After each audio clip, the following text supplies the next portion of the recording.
¿Qué onda con la amenaza del gobierno de presentar una cuestión de confianza ante el Congreso de la República? Sí, esta frase, cuestión de confianza, que agudizó hace solo algunos años la relación entre Congreso de la República, Poder Ejecutivo, que llevó en su momento al cierre del Congreso con Martín Vizcarra y luego, cuando se eligió un nuevo Congreso de la República, se vacó a Martín Vizcarra, historia que ya conocemos, y la pregunta es, ¿se va a volver a repetir?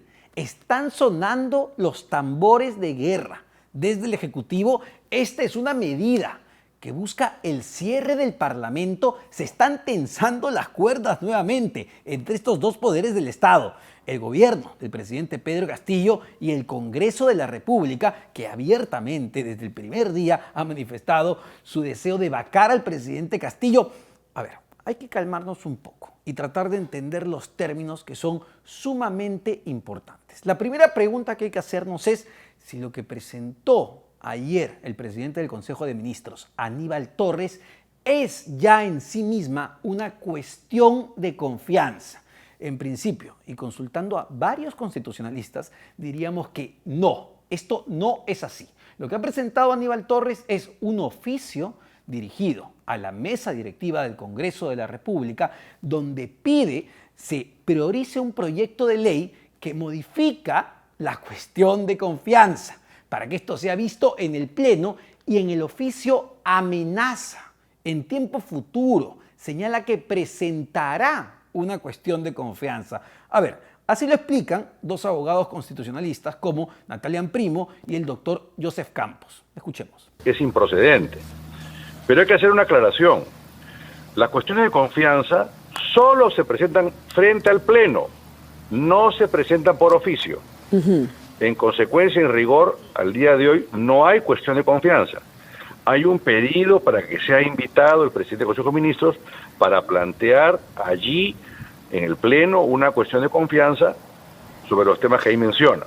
Antes de que se vote la cuestión de confianza, se debería remitir el tema a la Comisión de Constitución, conforme al reglamento, el artículo 86, que habla de la cuestión de confianza facultativa, y la Comisión debería opinar que es improcedente, en cuyo caso será esta rechazada. Ese es el trámite, o sea, no se remite a la Comisión de Constitución el oficio, porque el oficio no es la cuestión de confianza.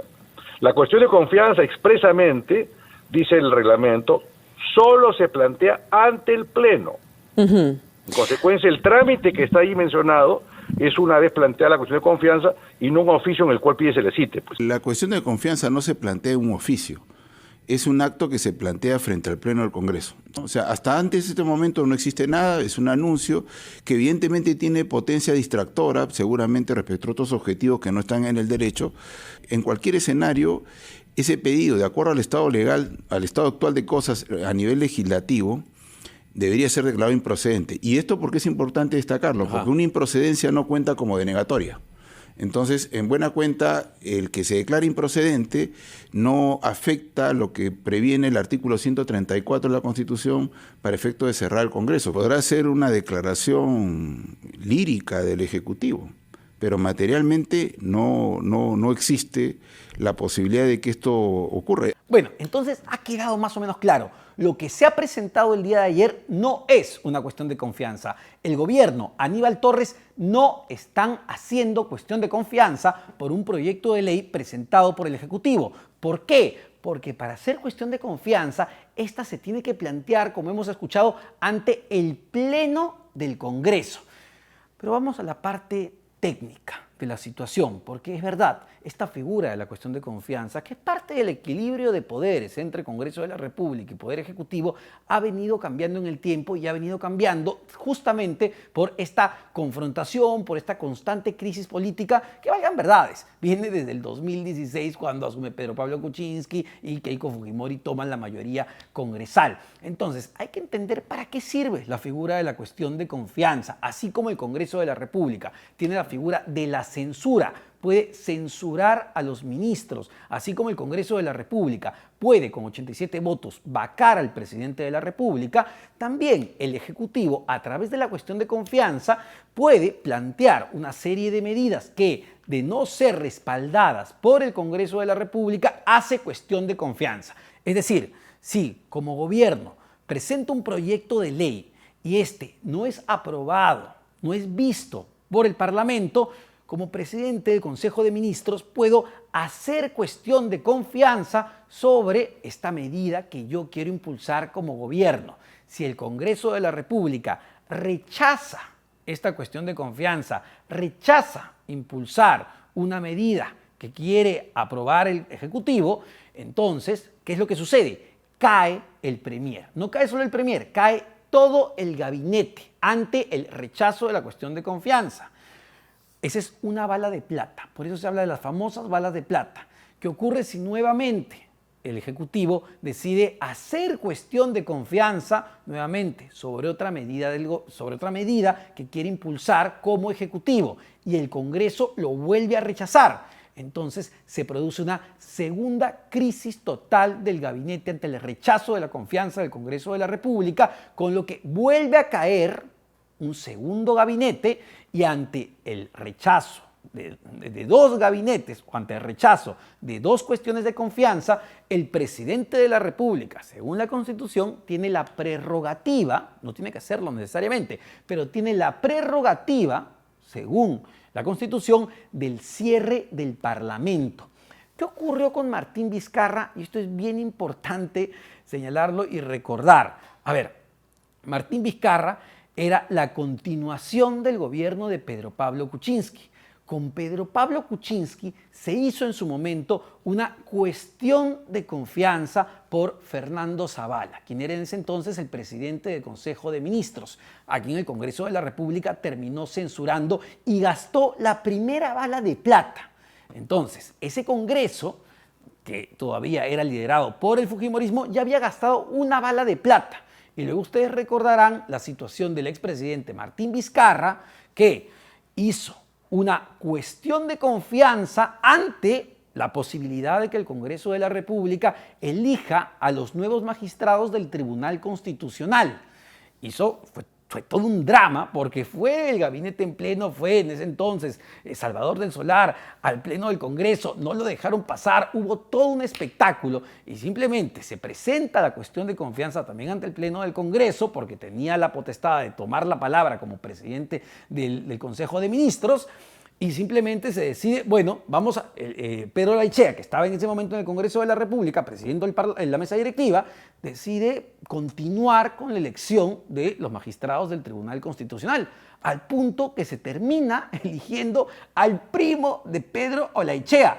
Desde el Ejecutivo, ojo, y acá ya vienen las interpretaciones, desde el Ejecutivo, en ese momento, Martín Vizcarra dice, muy bien, yo hice una segunda cuestión de confianza, para que ustedes detengan la elección de los magistrados del Tribunal Constitucional y vean este proyecto de ley que buscaba reformar la forma de cómo se eligen a los miembros del TC, pero como ustedes continuaron con la elección de los magistrados del Tribunal Constitucional, yo interpreto eso, yo como gobierno interpreto eso como una denegatoria, ¿no? Como un rechazo a la cuestión de confianza que se estaba haciendo en ese momento. Por eso es que se habló mucho de la interpretación fáctica que hizo Martín Vizcarra para entender que el Congreso controlado por el fujimorismo, ya había utilizado sus dos balas de plata y por eso es que cerró el Congreso de la República. En ese momento ocurrió todo un caos.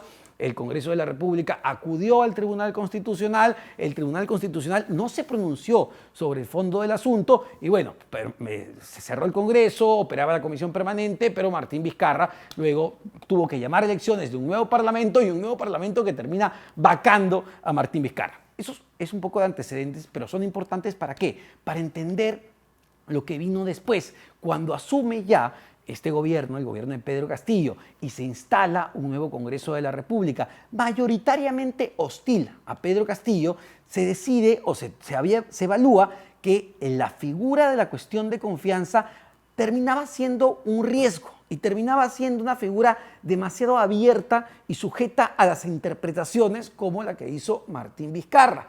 Y ante el temor, entendemos, de que el gobierno de Pedro Castillo impulse también cuestiones de confianza a partir de reformas constitucionales o a partir de proyectos que son prerrogativa del Congreso de la República, en octubre, mediados de octubre, ya este Congreso, octubre del 2021, decide aprobar un proyecto de ley de desarrollo constitucional. No quiero perderme con los términos técnicos, pero lo que buscaba era desarrollar las causales, desarrollar los casos en los que el Ejecutivo podía presentar o hacer cuestiones de confianza.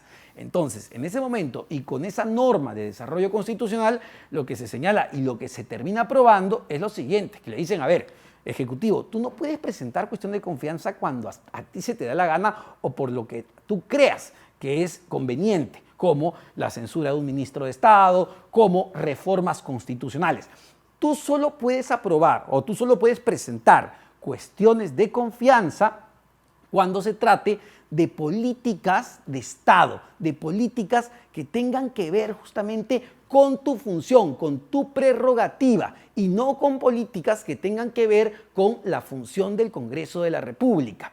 En su momento se dijo que esta norma lo que buscaba era quitarle dientes a la figura de la cuestión de confianza y debilitar el equilibrio de poderes que había entre Congreso de la República y Poder Ejecutivo. Más allá de la discusión y de las interpretaciones que a unos les puede gustar y a otros no, el Ejecutivo de Pedro Castillo decide acudir ante el Tribunal Constitucional, observó la norma, se aprobó por insistencia, van al TC y el TC ya en febrero de este año le da la razón al Congreso de la República, le da la razón y le dice, oye Ejecutivo, está muy bien, lo que está haciendo el Congreso no es inconstitucional, lo que ha hecho el Congreso es regular la figura de la cuestión de confianza para establecer cuáles son las causas por las cuales tú sí puedes presentar cuestión de confianza y, según el Tribunal Constitucional, tiene toda la lógica del mundo de que el Ejecutivo no puede hacer cuestión de confianza por reformas constitucionales ni por censuras de ministros, porque esto tiene que ver con la propia función fiscalizadora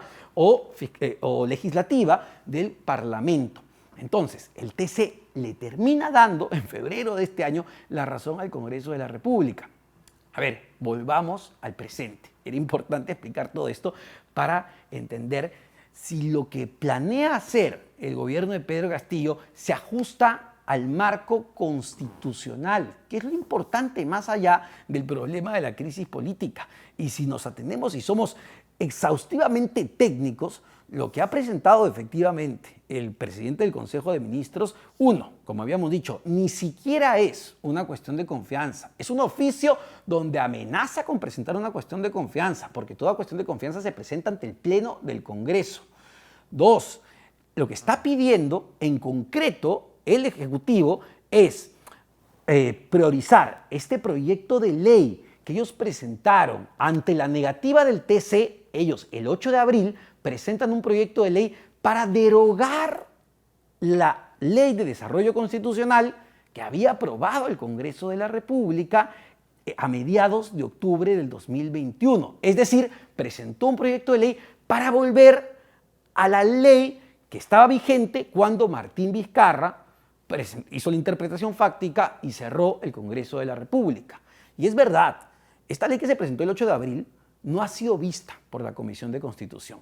Entonces, lo que hace el presidente del Consejo de Ministros, Aníbal Torres, en este oficio es decir, dado que ustedes no nos han hecho caso, voy a hacer cuestión de confianza. Si ustedes no priorizan esta norma directamente en el Pleno del Congreso y lo exoneran de comisiones y se abocan a ella. La pregunta es, ¿qué va a hacer el Congreso de la República? ¿Caben interpretaciones fácticas según la norma aprobada por el Congreso y ratificada por el Tribunal Constitucional? Ya no cabe ninguna interpretación fáctica, porque la propia norma que se aprobó a mediados de octubre señala muy expresamente que solo se interpreta una denegatoria de la cuestión de confianza cuando ésta expresamente es votada y comunicada al Ejecutivo. Es decir, ya no hay acciones como ocurrió en el 2019 cuando simplemente no se hizo caso a lo que había pedido Salvador del Solar y se continuó con la elección de los miembros de los magistrados del Tribunal Constitucional. Aquí tiene que haber una votación. Si no hay una votación y no hay una comunicación al Ejecutivo, no se puede no se puede interpretar fácticamente la denegatoria de la confianza. No hay interpretaciones fácticas, no existe. O sea, hay un reglamento que tendrá que ser cuestionado a través de otros mecanismos eventualmente, donde el tribunal podría cuestionar eventualmente esto, pero ya ratificó la ley. La ley dice, sobre esto no hay cuestión de confianza. Es una propuesta improcedente porque va contra una ley que establece claramente que las cuestiones de confianza no se pueden plantear sobre materias que son exclusivas y excluyentes del Congreso de la República. Derogar o no una ley, aprobar o no una ley, es una materia exclusiva del Congreso y por lo tanto no procede una cuestión de confianza sobre tal cometido. Considero que conforme al artículo 87 del reglamento, el Congreso mañana debería sesionar antes del Pleno la Comisión de Constitución y aprobarse un informe que establezca la improcedencia de tal pedido. Pero ese es el campo técnico legal. Estamos en el Perú y estamos en una situación sumamente compleja y es muy importante tratar de analizar cuáles son las motivaciones que tienen en el Ejecutivo para haber presentado este oficio y haber generado el ruido que están generando. Porque hay que ser bastante claros. En el Ejecutivo, en el gabinete, hay abogados y hay constitucionalistas que saben muy bien todos estos puntos que se están señalando. Y a ver, esto se presenta, y hay que ver un poco de contexto, esto se presenta un día después de que todas las críticas y todo el rechazo generalizado haya estado sobre el presidente del Consejo de Ministros, Aníbal Torres, por los insultos misóginos que tuvo contra la colega Sol Carreño, que no vale la pena repetir. Pero el cuestionamiento y la crítica y el rechazo a lo que hizo, no solo él, sino todo el gabinete al avalar esto y el propio presidente que estaba a su costado cuando lo hizo, ha sido mayoritario.